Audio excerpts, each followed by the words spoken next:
Very good morning to all of you. आप लोग को पता है हम लोग यहाँ पे मैराथन कर रहे हैं, तो मैराथन में हम लोगों ने काफी कुछ कर लिया है। आज हम लोग जो अपना चैप्टर करने वाले हैं दैट इज पार्टनरशिप एक्ट। तो देखो, पार्टनरशिप एक्ट, एक सेकेंड रुकना। Sales of goods act, partnership act और इंडियन कॉन्ट्रैक्ट एक्ट, पहले ये तीनों एक ही हुआ करते थे। अभी पार्टनरशिप एक्ट को और सेल्स ऑफ गुड्स एक्ट को इंडियन कॉन्ट्रैक्ट एक्ट से निकाल दिया गया, पर फिर भी कुछ general provision Indian contract act के आज भी इन दोनों पे लगते हैं। तो पार्टनरशिप एक स्पेशल काइंड ऑफ कॉन्ट्रैक्ट हुआ करता था पहले इंडियन कॉन्ट्रैक्ट एक्ट का, पर बाद में इसको रिपील और रिप्लेस करके इंडियन पार्टनरशिप एक्ट 1932 बना दिया है। पार्टनरशिप पूरे इंडिया पे एप्लीकेबल होती है। और पार्टनरशिप है क्या?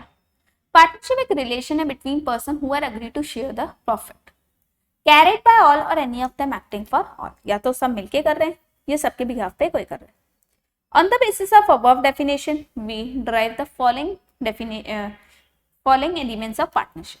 सबसे पहला एसोसिएशन ऑफ टू और मोर पर्सन, दोनों के बीच में अग्रीमेंट होना चाहिए, बिजनेस कैरेट करें, म्यूचुअल एजेंसी होनी चाहिए और sharing of profit.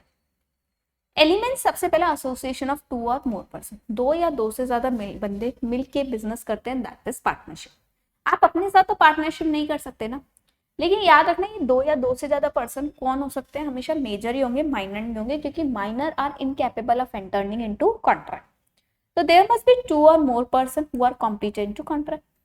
They may be natural और आर्टिफिशियल पर्सन, सम नेचुरल और सम आर्टिफिशियल, कुछ नेचुरल है कुछ artificial. Thus the corporation or LLP may itself be a partner in a general partnership. तो LLP भी और कॉर्पोरेट्स भी partnership में पार्ट ले सकते हैं। दोनों के बीच में अग्रीमेंट होना चाहिए, existence of agreement is essential. Agreement कैसा हो सकता है? एक्सप्रेस हो सकता है, इम्प्लाइड हो सकता है। The relationship of partnership arise out of contract, not the status. Status नहीं होता, जैसे HUF स्टेटस के थ्रू होता है, पार्टनरशिप स्टेटस के थ्रू नहीं होती। बिजनेस, देखो आप कोई भी बिजनेस काम कर रहे हो, पार्टनरशिप कर रहे हो, तो वो आप पैसा कमाने के लिए कर रहे हो, बिजनेस करने के लिए कर रहे हो, सोशल वेलफेयर के लिए नहीं कर रहे। या आप लोगों ने मान लो कोई जॉइंट प्रॉपर्टी ले ली और आप लोग उससे रेंट खा रहे हो, वो पार्टनरशिप नहीं है, क्योंकि जॉइंट प्रॉपर्टी लेना पार्टनरशिप नहीं है, वो को ओनरशिप है। तो partnership is form to carry out business. The term business is wide cover, trade, profession, occupation, profession. As per section 2B of the act, the term include business का मतलब every type of trade, occupation and profession होता है। Business एक single adventure भी हो सकता है और काफी सारे भी हो सकते हैं, ठीक है। रेंटिंग ऑफ जॉइंट प्रॉपर्टी, अगर आप जॉइंट पे प्रॉपर्टी दे रहे हो तो वो पार्टनरशिप नहीं है, एज पार्टनरशिप नहीं मानी जाएगी, क्योंकि यहाँ पे बिजनेस है ही नहीं। म्यूचुअल एजेंसी, म्यूचुअल एजेंसी होती है हर पार्टनर दूसरे पार्टनर का क्या है, एजेंट भी है, और हर पार्टनर दूसरे पार्टनर का प्रिंसिपल भी। मतलब आप दूसरे पार्टनर को ऑर्डर दे भी सकते हो और दूसरे पार्टनर से ऑर्डर ले भी सकते हो। The face carried by all or any of them acting for all means हर पार्टनर दूसरे पार्टनर को बाइंड करेगा और बाइंड होगा। रियल टेस्ट क्या होती है? क्वेश्चन आ जाता है कि रियल टेस्ट क्या है पार्टनरशिप का। तो देखो, शेयरिंग ऑफ प्रॉफिट एक प्राइमा फेसी एविडेंस है कि हम लोग पार्टनरशिप कर रहे हैं। शेयरिंग ऑफ प्रॉफिट एक प्राइमा फेसी एविडेंस है कि हम पार्टनरशिप कर रहे हैं। लेकिन आप मुझे बताओ, क्या कोई और बिजनेस नहीं है जो जिसमें हम लोग प्रॉफिट शेयर करते हैं? कंपनी में नहीं शेयर करते क्या? LLP में नहीं करते क्या? या फिर जैसे कई बार मैनेजर्स वगैरह होते हैं, वो सैलरी ना लेके वो क्या लेते हैं, प्रॉफिट में हिस्सा लेते हैं। तो क्या वो पार्टनरशिप हो गई? क्या वो पार्टनर हो गए क्या? नहीं। रियल टेस्ट पार्टनरशिप का क्या होता है? म्यूचुअल एजेंसी, जहाँ पे आप दूसरे को बाइंड भी करते हो और दूसरे से बाइंड भी होते हो। मैनेजर प्रॉफिट में हिस्सा ले सकता है लेकिन पार्टनर्स को बाइंड नहीं कर सकता। इट इज अ, सबसे पहले देखते हैं शेयरिंग ऑफ प्रॉफिट, आपको दोनों एक्सप्लेन करना है। It is a prima facie test but not a conclusive test of existence of partnership. जैसे where a sharing of profit exist, but कई बार पार्टनरशिप नहीं होती। शेयरिंग ऑफ प्रॉफिट तो कई जगह होती है पर पार्टनरशिप हर जगह नहीं होती। जैसे एजेंट जिसको हम कमीशन पे काम कराते हैं, वो भी तो हमारी प्रॉफिट में हिस्सा लेता है लेकिन वो पार्टनर नहीं है। जॉइंट ओनर है, जॉइंट ओनरशिप ले रखी प्रॉपर्टी की, तो वो भी पार्टनर नहीं होता। अब आ जाते हैं mutual agency. The existent of partnership, principal और एजेंट का रिलेशनशिप होता है, उसी को म्यूचुअल एजेंसी बोलते हैं। और ये therefore true test of partnership is not a sharing of profit but existence of mutual agency relationship. Mutual agency का मतलब होता है capacity to bind the other partner by his act which is done in the name of firm, जो firm के नाम पे होती है। अब टाइप्स ऑफ पार्टनरशिप और partner, types of partnership, particular partnership जो पर्टिकुलर काम के लिए होती है, और पार्टनरशिप एट विल क्या होता है, जो चलती रहती है, कभी खत्म नहीं होती। टाइप्स ऑफ पार्टनर कौन होते हैं, एक्चुअल पार्टनर। अच्छा देखो पर्टिकुलर पार्टनरशिप, पार्टनरशिप क्या होती है, वो पार्टनरशिप जो कि क्या होती है, जो कि पर्टिकुलर काम के लिए होती है। जैसे कि एक बार पहले पढ़ लेते हैं, पर्टिकुलर पार्टनरशिप जो सिंगल एडवेंचर के लिए होती है, जैसे कि हमने कोई प्रॉपर्टी बनवाने के लिए पार्टनरशिप की, एक दो बिल्डर्स है मिलके फ्लैट्स बनवा रहे हैं, वो पार्टनरशिप पर्टिकुलर पार्टनरशिप है। पार्टनरशिप एट विल क्या होती है, पार्टनरशिप एट विल होती है जो चलती रहती है जब तक खत्म नहीं होती। क्लियर। अब आ जाते हैं हम लोग आगे, टाइप्स ऑफ पार्टनर। देखो एक्चुअल पार्टनर वो बंदा होता है जो एक्चुअली में बिजनेस में आता है, एक्टिव पार्टिसिपेट लेता है और सारा काम करता है। ये जब बिजनेस से जाता है ना तो इसको नोटिस देना पड़ता है क्योंकि एक्चुअल में काम कर रहा है। फिर आ जाता है स्लीपिंग पार्टनर। स्लीपिंग पार्टनर क्या होता है, जो बिजनेस में सिर्फ पैसा देता है और एक्टिव पार्टिसिपेट नहीं लेता। ये बिजनेस से जाता है तो इसको नोटिस देने की जरूरत नहीं है। फिर आता है partner for profit. Partner for profit वो बंदा होता है जो सिर्फ प्रॉफिट में हिस्सा लेता है, लॉसेस में हिस्सा नहीं लेता। और ये कई बार ऐसे पार्टनर होते हैं जैसे कि माइनर हो गया, माइनर सिर्फ प्रॉफिट में हिस्सा लेता है, लॉसेस में नहीं लेता। नॉमिनल पार्टनर कौन होता है, जो सिर्फ अपना नाम देता है बिजनेस में और उसके नाम से ही सब कुछ चलता है। लेकिन देखो नॉमिनल पार्टनर को जाने से पहले बिजनेस को नोटिस देना पड़ता है। पार्टनर बाय एक्सटोपल कौन होता है, पार्टनर बाय एक्सटोपल होता है जो कि दिखा रहा है मैं पार्टनर हूँ लेकिन वो पार्टनर नहीं है। लेकिन अगर आप ऐसा दिखाते हो और आपकी वजह से बिजनेस को लोन मिल जाता है तो आप उस पर्टिकुलर लायबिलिटी के लिए लायबल हो। सब पार्टनर ये बिजनेस का पार्टनर नहीं होता, ये पार्टनर का पार्टनर होता है। और जब हम पार्टनर के पार्टनर होते हो तो वहां पे हम बोलते हैं सब पार्टनर। ना ये बिजनेस के लिए किसी तरीके से लायबल है, ना ही इसको नोटिस देने की जरूरत है। फिर ये हमने पढ़ लिया। अब आ जाते हैं पार्टनरशिप डीड क्या होती है। तो देखो पार्टनरशिप एक अग्रीमेंट होता है दो या दो से ज्यादा पर्सन के बीच में, लेकिन वही अग्रीमेंट जब राइटिंग में हो जाता है तो उसको बोलते हैं पार्टनरशिप डीड। पार्टनरशिप डीड एक डॉक्यूमेंट बनाते हैं जब define the rights and obligation of partner. इसमें नाम लिखा होता है, एड्रेस लिखा होता है, ऑक्यूपेशन ऑफ पार्टनर, इसमें ड्यूरेशन ऑफ पार्टनरशिप लिखी होती है, nature of business, profit sharing ratio, ये सब कुछ लिखा होता है। अब आ जाते हैं राइट्स ऑफ पार्टनर। पार्टनर के क्या क्या राइट्स हैं। तो right to take part in management, business के मैनेजमेंट में आपको पार्ट लेना है। राइट टू इंस्पेक्ट बुक्स, आप बुक्स ऑफ अकाउंट चेक कर सकते हो। ठीक है, एक सेकेंड।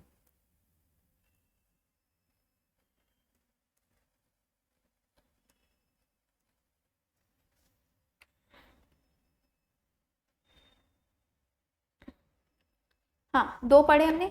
तो पहला क्या था, right to take part in the management, management में पार्ट ले सकते हो, बुक्स ऑफ अकाउंट चेक कर सकते हो। थर्ड राइट क्या है, right on interest on capital. जब भी आप पैसा लगा रहे हो तो देखो वैसे अगर पार्टनरशिप एक्ट बोले तो साइलेंट है, उसमें नो आईओसी लिखा होता है, कोई भी इंटरेस्ट नहीं मिलता। लेकिन अगर देना है तो जो परसेंटेज लिखी होगी उसी रेट से इंटरेस्ट मिल जाएगा। Right to use property, firm की प्रॉपर्टी फर्म के लिए यूज होगी और किसी भी पर्पज के लिए यूज नहीं होगी। राइट टू एडमिट और एक्सपील पार्टनर, आप किसी भी पार्टनर को एडमिट कर सकते हो लेकिन देखो with the consent of all other partners. ठीक है। और एक्सपील पार्टनर, किसी भी पार्टनर को निकाल सकते हो अगर उसने कोई फ्रॉडुलेंट एक्टिविटी की हो, लेकिन वही आपको फिर प्रायर कंसेंट लेनी पड़ेगी पुराने पार्टनर्स की। राइट टू गिव ओपिनियन, अपने ओपिनियन दे सकते हो। राइट टू बी कंसल्टेड, आप किसी भी एक्सपर्ट से कंसल्ट कर सकते हो। राइट टू शेयर प्रॉफिट, अगर जो रेशियो लिखा है उस रेशियो में प्रॉफिट शेयर होगा और नहीं लिखा है तो इक्वल होगा। राइट ऑफ रिटायरमेंट, आप चाहो तो बिजनेस से रिटायर्ड हो सकते हो, मतलब अगर आपको लगता है मुझे कंटिन्यू नहीं करना तो आप रिटायर्ड हो सकते हो। पार्टनरशिप एट विल में आपको नोटिस देना पड़ता है।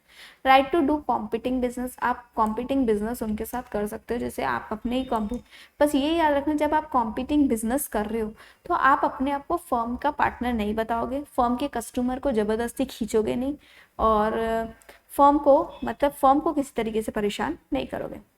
Right to collect debt, firm के पास अगर फर्म किसी से पैसे मांगती है तो आप लोग उससे डेप्ट कलेक्ट कर सकते हो। जैसे कि मान लो फर्म किसी पर्सन से 1 लाख रुपए मांगती है, अब वो आया तो आपने उससे पैसे लेके रख लिए, उसमें क्या दिक्कत है, क्योंकि जरूरी दूसरे पार्टनर अवेलेबल हो और नहीं होंगे तो आप लेके रख सकते हो। Right to act as a agent, दूसरे पार्टनर्स के आप एजेंट होंगे और आप जो भी काम करोगे वो दूसरे पार्टनर्स को बाइंड करोगे। ठीक है, तो ये पार्टनर्स के कुछ राइट्स होते हैं। अब मैं आपको पढ़ा रही हूँ ड्यूटीज ऑफ अ पार्टनर। तो देखो अभी तक हमने क्या पढ़ा, पार्टनरशिप है क्या, इसके एसेंशियल्स क्या है, types of partnership, types of partner, फिर राइट्स ऑफ पार्टनर। राइट्स के बाद हम पढ़ रहे हैं ड्यूटीज ऑफ पार्टनर। तो पार्टनर की ड्यूटीज क्या, तो देखो आपकी कुछ ड्यूटीज होती है, जैसे कि सबसे पहला आप बिजनेस कैरी कर सकते हो, आपको जस्ट एंड फेथफुल रहना चाहिए, मतलब पार्टनर्स के साथ किसी भी तरीके की धोखाधड़ी नहीं करनी, प्रॉपर अकाउंट मेंटेन करने चाहिए, जो भी काम करो वो गुड फेथ में करना, फर्म के बेस्ट इंटरेस्ट में करना, कोई भी सीक्रेट प्रॉफिट मत कमाना, टू पे firm the profit out of competing business. आप कॉम्पिटिंग बिजनेस नहीं कर सकते, लेकिन अगर करते हो और उससे पैसा कमाते हो तो आपको दूसरे पार्टनर्स को वो पे करना पड़ेगा। देखो कर सकते हो with the consent of all other partner, लेकिन फिर उससे प्रॉफिट कमाया होगा तो उसको उनको भी शेयर करना पड़ेगा। अटेंड डिलीजेंटली, ईमानदारी रखो, नॉट टू क्लेम रेम्यूनरेशन, क्योंकि पार्टनरशिप एक्ट ने साफ साफ बोल रखा है कि क्या रेम्यूनरेशन नहीं मिलेगा, लेकिन हाँ पार्टनरशिप अग्रीमेंट अगर आपको रेम्यूनरेशन देता है तो आप ले सकते हो, लेकिन अगर कुछ भी पार्टनरशिप अग्रीमेंट में नहीं लिखा तो no claim of remuneration. Profit और लॉसेस क्या होंगे, अगर कुछ भी नहीं लिखा तो इक्वली होंगे। प्रॉफिट एंड लॉसेस में अगर कुछ भी नहीं लिखा तो वो कैसे होंगे, इक्वली होंगे। Next, hold firm property only for business. Firm की प्रॉपर्टी से बिजनेस पर्पस के लिए यूज होगी, पर्सनल पर्पस के लिए आप उसको यूज नहीं कर सकते। Indemnify for losses due to fraud, अगर आपने फ्रॉड किया कुछ और जिसकी वजह से फर्म को लॉस हो गया तो आपको उसको फर्म को इंडेमनीफाई करना पड़ेगा, क्लेम देने पड़ेंगे। इंडेमनीफाई फॉर नेगलेक्ट, आपकी लापरवाही की वजह से भी अगर फर्म को कोई लॉस होता है, भले आपने फ्रॉडुलेंट एक्टिविटी नहीं की हो तो भी आपको इंडेमनीफाई तो करना पड़ेगा। ड्यूटी नॉट टू ट्रांसफर, अपना शेयर किसी थर्ड पर्सन को नहीं बेचोगे, अगर बेचना है तो सारे पार्टनर से कंसेंट लेनी पड़ेगी। ये यहाँ पे आपकी ड्यूटीज हो गई पार्टनर्स की और राइट्स हो गए। अब ऊपर एक टॉपिक छूट गया था, दैट इज रजिस्ट्रेशन।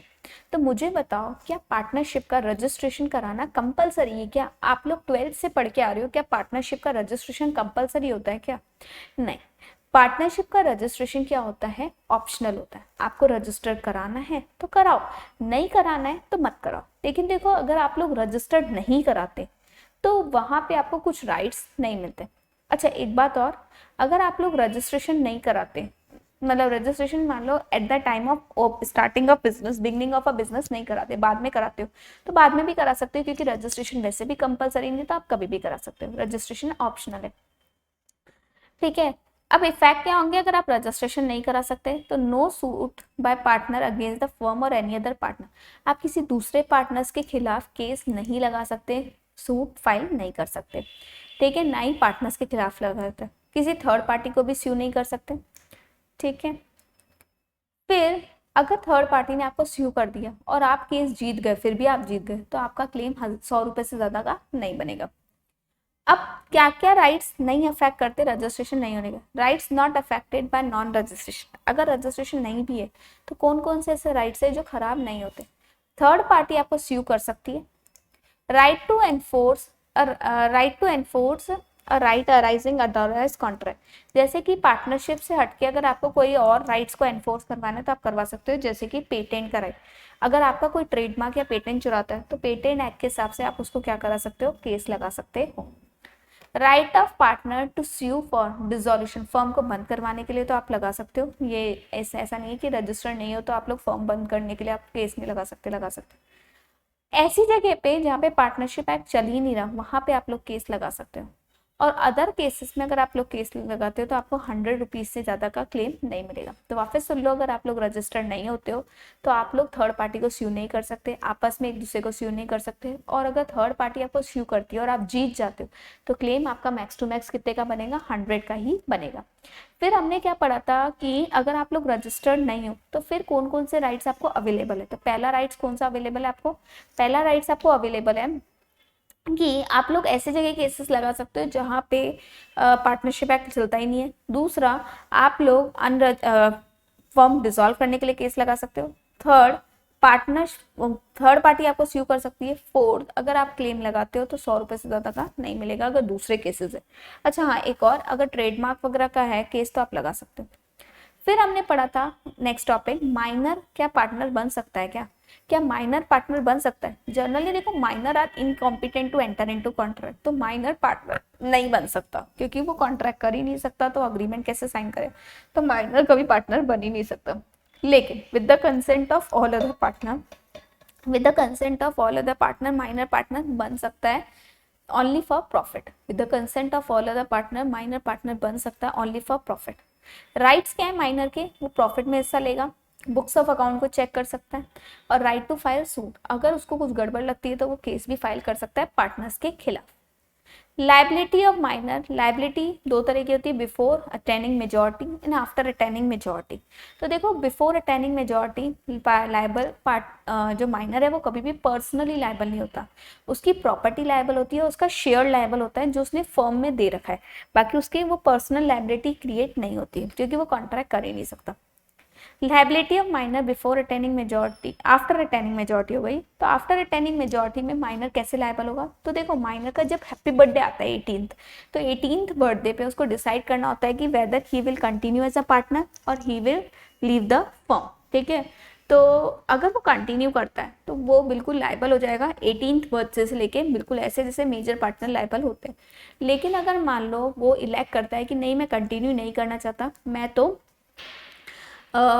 छोड़ना चाहता हूँ फॉर्म, तो जिस दिन उसने नोटिस दिया 6 मंथ्स के अंदर अंदर देना है, जिस दिन उसने नोटिस दिया उस दिन से वो किसी भी चीज़ के लिए लायबल नहीं होगा।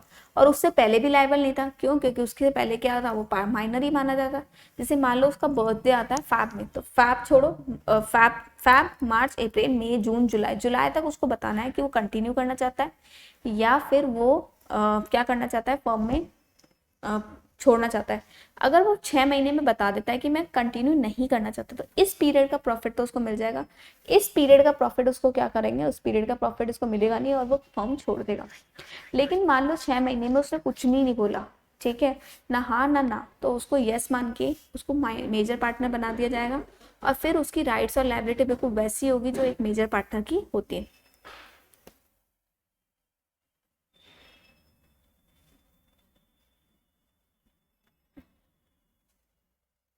राइट्स और ड्यूटी हम पार्टनर की पढ़ चुके हैं।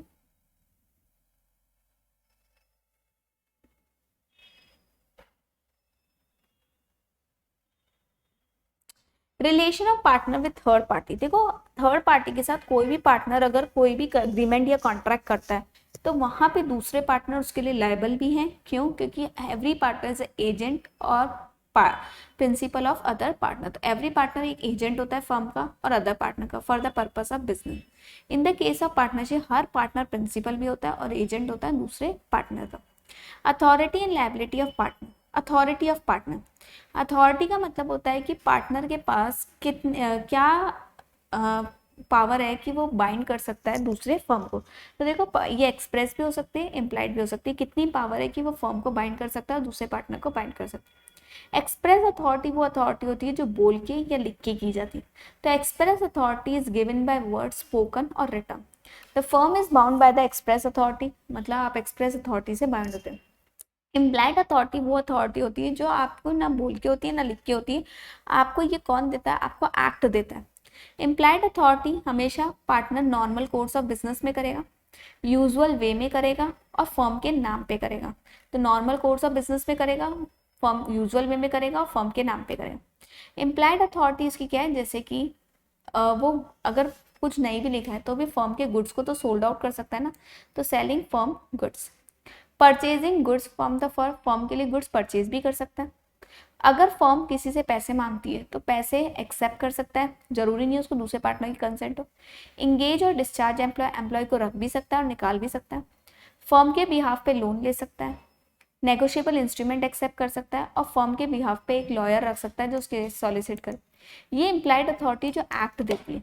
लेकिन अगर मान लो फर्म को लगता है इस पर्टिकुलर पार्टनर को ये इम्प्लाइड अथॉरिटी नहीं दे, तो फर्म चाहे तो इस एम्प्लॉयड अथॉरिटी को एक्सप्रेस पावर से रोक भी सकती है। लेकिन ये चीज़ आपको थर्ड पार्टी को बतानी पड़ेगी, वरना थर्ड पार्टी तो एक्ट के हिसाब से उसको दे देगी और फिर फर्म को बाइंड करेगी। कौन कौन से स्टैट्यूटरी रेस्ट्रिक्शन है इम्प्लाइड अथॉरिटी पे, इनको इम्प्लाइड अथॉरिटी नहीं माना गया। Submit a dispute relating to business for arbitration, आप आर्बिट्रेटर के पास फर्म का केस नहीं लेके जा सकते बिना दूसरे पार्टनर की कंसेंट लिए। आप बैंक अकाउंट नहीं खुलवा सकते अपने नाम से, फर्म का बैंक अकाउंट है तो फर्म के नाम पे खुलता है। आप डेप्ट एक्सेप्ट कर सकते थे लेकिन उस डेप्ट को छोड़ नहीं सकते, कॉम्प्रोमाइज नहीं कर सकते, रीलिक्विड छोड़ना या कम लेना ऐसा नहीं कर। विड्रॉ सूट और proceeding file on behalf of firm, firm के बिहाफ पे केस लगाना और केस निकालना नहीं कर सकते। कोई भी लायबिलिटी एक्सेप्ट नहीं कर सकते कि हाँ हमारी फर्म तो पे कर देगी, आपको दूसरे पार्टनर से पूछना पड़ेगा। इमूवेबल प्रॉपर्टी एक्वायर नहीं कर सकते फर्म के बिहाफ पे। ट्रांसफर नहीं कर सकते, इमूव प्रॉपर्टी मतलब बेच नहीं सकते। Enter into partnership on behalf of firm, firm के बिहाफ पे किसी दूसरे पार्टनर से पार्टनरशिप नहीं कर सकते। देखो ये वाली जो एक्सप्रेस रेस्ट्रिक्शन है, इस रेस्ट्रिक्शन को भी हटाया जा सकता है बाय एक्सप्रेस अथॉरिटी। अब एक्सप्रेस दे सकते हो कि हाँ ये बंदा है अपने नाम पे अकाउंट खुला सकता है, ये बंदा है जो केस लगा सकता है, डेटर्स को छोड़ सकता है, तो फिर लगा सकते हो। अब आ जाते हैं लाइबिलिटी ऑफ पार्टनर। पार्टनर की क्या लाइबिलिटी होती है? तो generally partner jointly as well as severally liable होता है, मतलब वो सब एक साथ भी लाइबल है और अकेले अकेले भी लाइबल है। ठीक है, बस याद रखना आप जो भी काम करो फर्म के नाम पे करना और फर्म के बिहाफ पे करना। अपनी पर्सनल कैपेसिटी में कोई भी काम मत करना और फर्म के ऑर्डिनरी कोर्स ऑफ बिजनेस में काम करोगे तभी फर्म को लाइबल करा पाओगे, वरना फर्म को लाइबल नहीं करा पाओगे। पार्टनर क्या होते हैं? Jointly as well as severally liable होते हैं। आपकी अथॉरिटी को बढ़ाया और कम जाया जा सकता है, जो इम्प्लाइड अथॉरिटी और इम्प्लाइड रेस्ट्रिक्शन उनको बढ़ाया कम जाया कर सकता है बाय एक्सप्रेस कॉन्ट्रैक्ट से। लेकिन ये बात आपको थर्ड पार्टी को बतानी पड़ेगी, वरना थर्ड पार्टी तो उसको बाइंड नहीं होगी इससे। फिर आ जाते हैं रिकंस्ट्रक्शन ऑफ पार्टनरशिप। देखो एक होता है पार्टनरशिप फर्म का पूरा रिकंस्ट्रक्शन करना, एक होता है फर्म को डिसॉल्व करना, फर्म को पूरी की पूरी तरीके से बंद करना। तो पार्टनरशिप कैसे रिकंस्टिट्यूट होती है? जब नया पार्टनर आता है, जब पुराना पार्टनर चला जाता है, या पार्टनर की डेथ हो जाती है, या निकाल दिया जाता है, या इंसॉल्वेंट होता है। तो देखो हमें एक एक के प्रोविजन पढ़ेंगे, वैसे 12th क्लास में आप लोगों ने सारे प्रोविजन पढ़ रखे हैं। इंट्रोडक्शन ऑफ अ पार्टनर, नया पार्टनर कब आता है? नया पार्टनर आता है पुराने दूसरे पार्टनर से कंसेंट लेके, या फिर एज पर द अग्रीमेंट। दो तरीके से आ सकता है नया पार्टनर, या तो with the consent of all other partner, या फिर पहले से लिखा हो कि आप नए पार्टनर को ला सकते हो। जैसे ABC पार्टनर है, अब वो D को लाना चाहते हैं, तो D को लाएंगे तो उनको ABC तीनों की कंसेंट लेनी पड़ेगी। नेक्स्ट क्या है? अग्रीमेंट में कैसे हो सकता है? ABC तीनों पार्टनर है, वो बोल रहे हैं कि अब जैसे ही हमारे बेटे 18 साल के हो जाएंगे वो भी पार्टनर बन जाएंगे। अब D है जो कि C का बेटा है, अब वो 18 साल का हो गया, तो बिना कंसेंट के भी वो आ सकता है। Liability for act done before admission, partnership start होने से पहले अगर पार्टनरशिप ने कोई काम किया, पार्टनर आने से पहले पार्टनरशिप में जो भी हुआ उसके लिए नया पार्टनर लायबल नहीं होता, इनकमिंग पार्टनर कभी भी लायबल नहीं होता। पर अगर आपको लायबिलिटी बनानी है तो आप करा सकते हो, ये एक्सेप्शन रूल है। आपको कॉन्ट्रैक्ट करना पड़ेगा, जिनसे लोन ले रखा है उनसे पूछना पड़ेगा, पुराने पार्टनर से पूछना पड़ेगा और नए पार्टनर से भी पूछना पड़ेगा। तीनों के बीच में अग्रीमेंट होगा कि पुराना नया पार्टनर जो है वो पुरानी लायबिलिटीज के लिए भी लायबल होना चाहता है। तो क्या आप लोग रेडी हो? Liability for act done after his admission, admission होने के बाद वो सब चीजों के लिए लायबल है। यहाँ पे खत्म होता है एडमिशन का प्रोविजन। अब आ जाते हैं रिटायरमेंट। रिटायरमेंट का मतलब होता है जब पार्टनर रिटायर हो, तो रिटायर्ड कैसे होगा? With the consent of all other partner. और अगर पार्टनरशिप एट विल चल रही है तो वो एक्सप्रेस नोटिस दे देगा दूसरे पार्टनर्स को कि मुझे निकलना है, ठीक है, एक्सप्रेस अग्रीमेंट कर लेगा कि अगर मुझे रिटायर्ड होना है तो। अब आ जाते हैं liability of retiring partner. Liability for act done before is retirement, retirement होने से पहले की क्या लायबिलिटी है? तो जनरल रूल है कि वो सब चीज़ों के लिए लायबल होगा बिफोर रिटायरमेंट, लेकिन एक्सेप्शन रूल है। मान लो कई कई पर्सन होते हैं जो फर्म छोड़ के जाना चाहते हैं, तो वो ये बोलते हैं कि फ्यूचर के लिए हम लोग लायबल नहीं होंगे, तो फिर क्रेडिटर को बता दो, नए पार्टनर्स को बता दो जो बचे हुए हैं, और ऑनगोइंग पार्टनर को भी बता दो कि भाई हम लोग लायबल नहीं होना चाहते। क्या उसके जाने के बाद वो किसी भी चीज़ के लिए लायबल होगा? क्या नहीं, जाने के बाद वो किसी भी चीज़ के लिए लायबल नहीं होगा। बस एक बार उसको पब्लिक नोटिस देना पड़ेगा कि मैं जा चुका हूँ, तो फिर वो किसी भी चीज़ के लिए लायबल नहीं होगा। Rights of an outgoing partner, outgoing partner मतलब जो रिटायर्ड हो रहा है उसके पास क्या क्या राइट्स है? वो एक कॉम्पिटिंग बिजनेस कर सकता है फर्म के जैसा ही, लेकिन बस याद रखना फर्म का नाम नहीं यूज करे, फर्म को रिप्रेजेंट नहीं करे और फर्म के कस्टमर को पागल नहीं बनाए। अगर वो फर्म को छोड़ के जा रहा है तो अपना पैसा लेके जाएगा, और अगर उसको पैसा नहीं मिल रहा है, अगर पैसा नहीं, अच्छा ये बताओ, फर्म का बिजनेस स्टार्ट नहीं कर सकते, मतलब आप दूसरा business same to same firm जैसा नहीं कर सकते, कॉम्पिटिंग बिजनेस नहीं कर सकते, ये अगर ये लिखा है तो नहीं कर सकता। अगर नहीं लिखा है तो कर सकता है, बस ये कंडीशंस के साथ। Right to claim share in profit, share in profit, देखो अगर मान लो रिटायरिंग पार्टनर जा रहा है तो वो अपना क्लेम लेके जाएगा, और अगर आप उसको क्लेम नहीं दे रहे हो तो वो कंटिन्यू प्रॉफिट में शेयर भी ले सकता है, या फिर जैसे लोन मान के उसको rate of interest 6% rate of interest के साथ दे दो। आप लोगों ने करा भी होगा, रिटायरमेंट में आप लोग हमेशा 2 बैंक लिखते थे कैपिटल अकाउंट में। इसका मतलब अगर आप उसको पैसे नहीं दे रहे हो तो फिर लोन अकाउंट बनता था, 6% रेट ऑफ इंटरेस्ट देना पड़ता था, या फिर प्रॉफिट कंटिन्यू रखो। Condition for expulsion of partner, क्या हम किसी पार्टनर को निकाल भी सकते हैं? क्या निकाल सकते हो, अगर आपके पास ये एक्सप्रेस पावर है, इम्प्लाइड पावर नहीं होती, ये एक्सप्रेस होती है। पावर मेजॉरिटी ने एक्सरसाइज की, मतलब एक अकेले पार्टनर ने एक्सरसाइज नहीं की, मेजॉरिटी ऑफ पार्टनर ने एक्सरसाइज की। पावर गुड फोर्थ में एक्सरसाइज की, जिसको निकाल रहे हो एक बार उसको भूलने का मौका दो और इस चीज़ का पब्लिक नोटिस दे दो कि हमने उसको निकाल दिया, उसने फ्रॉड किया इसलिए निकाल दिया। फिर आ जाता है इंसॉल्वेंसी। तो देखो अगर कोई पार्टनर इंसॉल्वेंट हो जाता है तो उसकी प्रॉपर्टी लायबल होती है किस कॉन्ट्रैक्ट के लिए, जो इंसॉल्वेंसी होने से पहले के कॉन्ट्रैक्ट से। इंसॉल्वेंसी होने के बाद के लिए वो किसी भी तरीके से लायबल नहीं है, ना ही आपको पब्लिक नोटिस देना पड़ेगा उसके इंसॉल्वेंसी का, क्योंकि इंसॉल्वेंसी कोर्ट के थ्रू आती है और कोर्ट अपने आप पब्लिक नोटिस दे देता है इस चीज़ का। अब आ जाते हैं डेथ ऑफ अ पार्टनर। तो देखो अगर कोई पार्टनर की डेथ हो जाती है तो उसके घर वाले लायबल नहीं होंगे, उसकी प्रॉपर्टी लायबल होगी पुरानी लायबिलिटीज के लिए, लेकिन कितनी, जितनी उसकी प्रॉपर्टी है, और फ्यूचर लायबिलिटीज के लिए तो वैसे भी वो लायबल नहीं होगा। रिकॉन्स्टिट्यूशन ऑफ फर्म मैंने पढ़ा दिया आपको, admission, retirement, death, amalgamation of two firm और change in professionalism.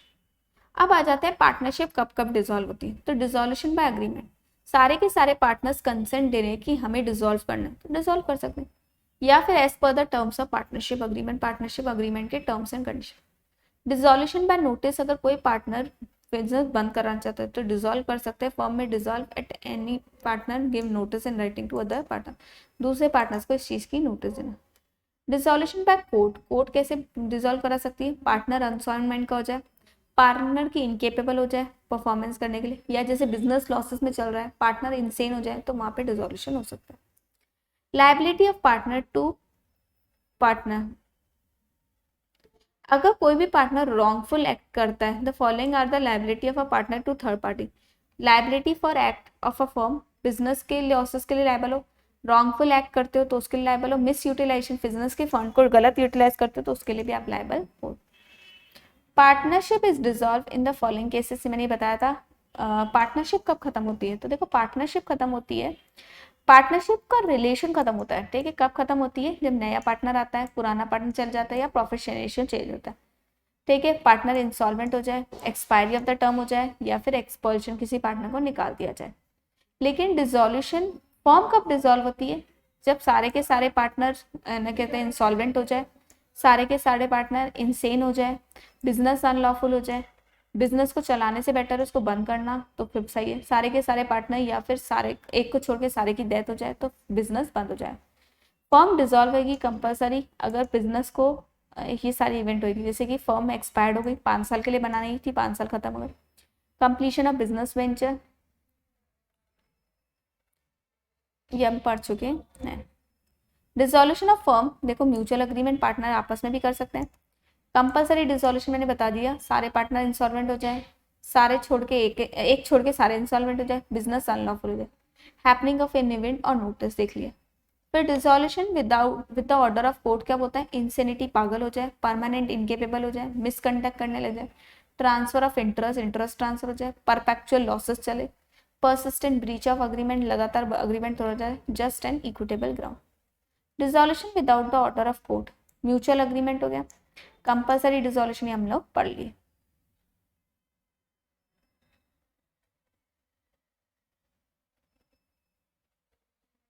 Effect of dissolution क्या होगी, कंटिन्यू अथॉरिटी ऑफ पार्टनर, अगर आप बिजनेस को डिसॉल्व कर रहे हो तो आप लोग कंटिन्यू लायबल हो जब तक आप लोग पब्लिक नोटिस नहीं देते, ठीक है। जनरली एन पार्टनर, कई बार पार्टनर्स की लायबिलिटी मतलब कुछ पैसा बनता है तो वो फर्म से क्या कर सकता है, असेट ले सकता है, किसकी जगह, पैसों की जगह, मतलब वो क्या कर सकता है, कोई असेट भी ले सकता है, तो जनरल लियन क्रिएट कर सकता है। कंटिन्यू लायबल होते हैं जब तक आप पब्लिक नोटिस नहीं देते। Right to return on premium with the partner is paid, सबसे पहले पैसा किसको दिया जाता है, सबसे पहले पैसा दिया जाता है आउटसाइडर को, फिर पार्टनर्स के लोन को चुकाया जाता है और उसके बाद कुछ बचता है तो पार्टनर्स को मिलता है। ये चुकाया कैसे जाता है, सबसे पहले प्रॉफिट में से, अगर प्रॉफिट खत्म हो जाए तो पार्टनर्स की कैपिटल को यूज कर लो, कैपिटल भी खत्म हो जाए, ठीक है, तो amount introduce in the profit sharing ratio, फिर बाकी सारे पार्टनर प्रॉफिट शेयरिंग रेशियो में लाएंगे।